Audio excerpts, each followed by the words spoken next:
Hey there, pioneers! In this video, I'm going to show you how to use a metal farm in Subnautica 2.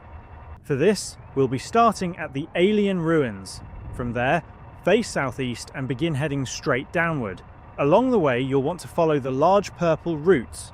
The first route you encounter should have you traveling somewhere between east and southeast. Simply stay on its path and continue forward until you reach a drop-off that leads into an angel comb area.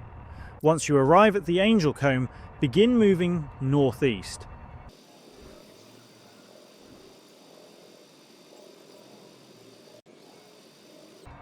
As you continue, you should eventually notice a faint green glow coming from pools in the distance.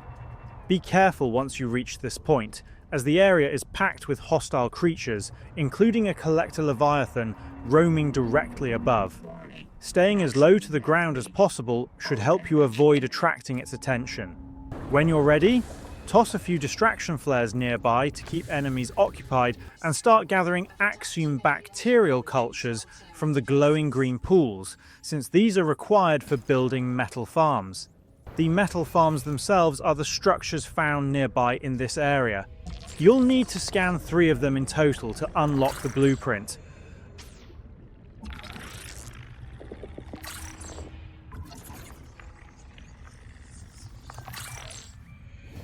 After that, you'll also need to gather troilites, but thankfully these can still be found close to the same green pools in the form of mineralized clinkers.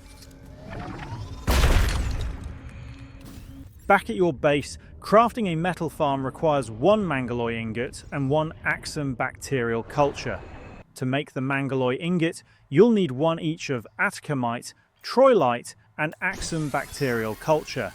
Once everything is crafted, place the metal farm somewhere near your base, keeping in mind that it consumes 20 power to function.